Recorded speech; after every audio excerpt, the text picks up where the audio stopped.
Hello, stationery friends. This is kind of a two-part video where it's a bit of a review on my Vanishing Point almost 10 years later. My pen originally looked like this. It was the Pilot Vanishing Point in a matte black, to be clear. Beautiful texture, a little bit of grip to it, and really beautiful black just detailing. 10 years later, this is what it looks like now. And it really struck me just how much it had aged and patinaed and developed what I think is a beautiful character when I was comparing it to one of my friends who recently got her matte black Vanishing Point, and surprised at just how much difference 10 years makes in this pen. Absolutely gorgeous. And just as you can see here on the grip, there's some wearing of the original black.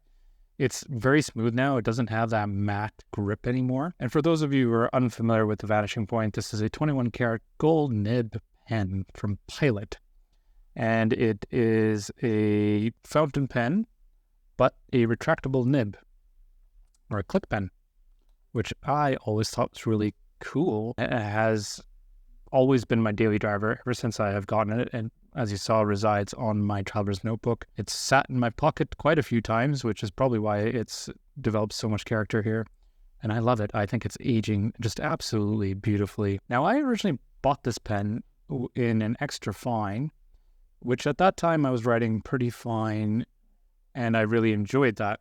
However, I decided that I wanted to graduate away from that, and one of the things I wanted to do was switch over to a medium nib. And I did this a couple of years ago where I walked into the Vancouver pen shop, and they didn't have any replacement nibs at the time, but one of the folks who worked there happily took a razor blade to nib tines and was able to give it a little bit of flex. So it writes very much like a extra fine, almost a medium there, depending on how hard you press it. So it has a little bit of bounce to it, which I really enjoyed. And as I mentioned, having just compared this pen recently with Lara's new matte black Vanishing Point, she got hers in a medium. And I was very inspired to switch over officially to the medium nib. So we're going to be doing that today as well. Just to recap in my 10-year review on this awesome daily driver, I've used it consistently, constantly, every single day. And I have no regrets about this fountain pen. It's really come up in price since 10 years ago. This was originally 150 Canadian dollars, and I think they range from 250 upwards depending on the various editions or the special editions, etc., etc. The good friends at Reed's were kind enough to get me a replacement nib. Now, this is the nib we're going to replace it with, and you can tell right away that there's something unique about this swap that I'm doing. It's the fact that the new nib is going to be gold. I was debating and humming and hawing about this because the black nib, which came with it, beautiful to look at, however, costs a little bit more to get a replacement in that black nib. Frankly, I just wanted to save a few dollars here, and so I went with the cheaper gold version. The gold and the rhodium trim nib is about $20 less than the black nib. Replacement nibs go for $130, $140. The reason I went with the gold, other than the fact that I was trying to save a few dollars, was also just because of how my pen has aged, and it is showing the brass through, which I think looks like a nice gold color here as well. So I just figured I'd marry up the two, the gold and the black, one of my favorite combinations of colors, and we're going to do that. Before I swap over the nib, we're going to just do a quick writing sample so that we have a proper comparison to work off of. So this is in the butchered fine, I'm going to say, extra fine. And I'm just going to show you the variation here. So this is me hardly touching it. So very extra fine. This is me really flexing it now. And you can see it's almost like a medium. And this is kind of somewhere in between pressure. So taking a razor blade, which, by the way, I would not recommend, obviously voids the warranty, damages your nib potentially if it's not done by someone who's skilled at, if you do it, and if it's done correctly, it gives you the ability to have a little bit of flex to it, depending on how you write with the pen.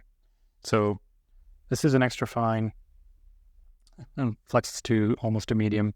And this is a fine here. So just a quick writing sample.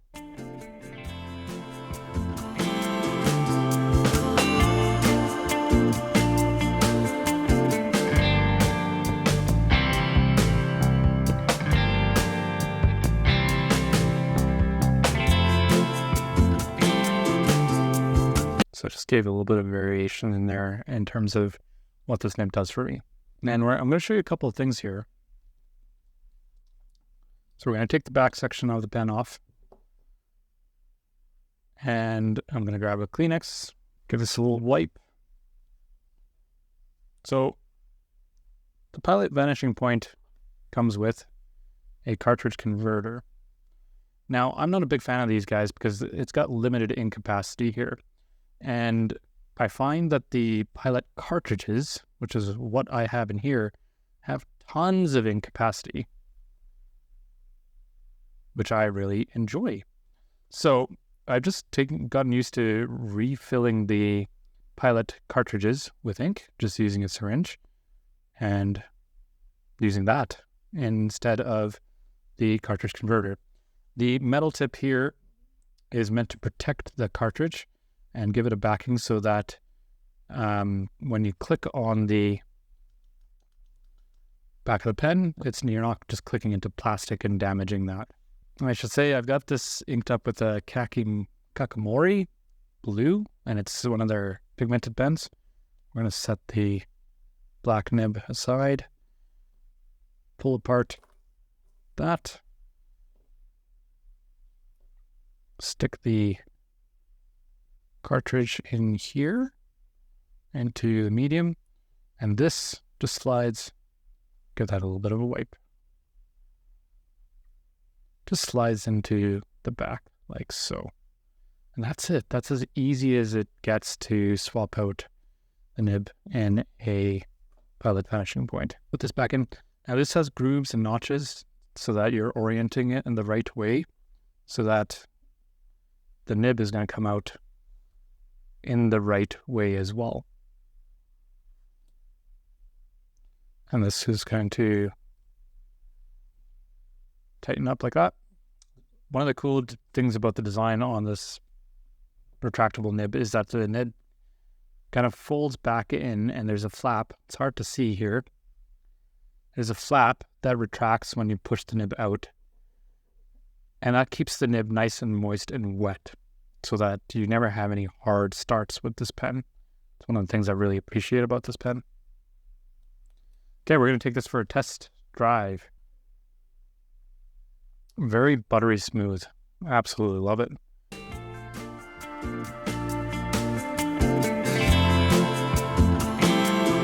Just absolutely gorgeous, and quickly reminded of why I like this so much.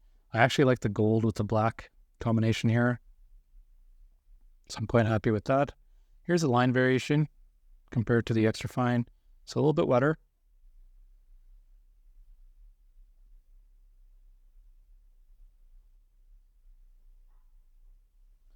Now this does have bounce and some flex to it. So if I press a little bit, oh yeah, beautiful.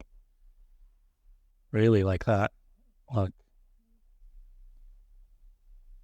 So you can definitely get some good flex off of this as well. I wouldn't recommend constantly flexing it, but it does give you quite a bit of variation in the ink flow. The Vanishing Point is one of the top 5 fountain pens that I own, and that has never left that list. I have always found a way to use it. And right now, this is sitting on my traveler's notebook, and it's going to be consistently part of my daily driver. Thanks very much for joining me. I hope that was somewhat helpful in terms of a quick 10-year review of the Vanishing Point and my new fountain pen nib replacement that I've put in here. And I'm looking forward to another 10 years with this gorgeous pen. Thanks very much. Have a wonderful day, and bye for now.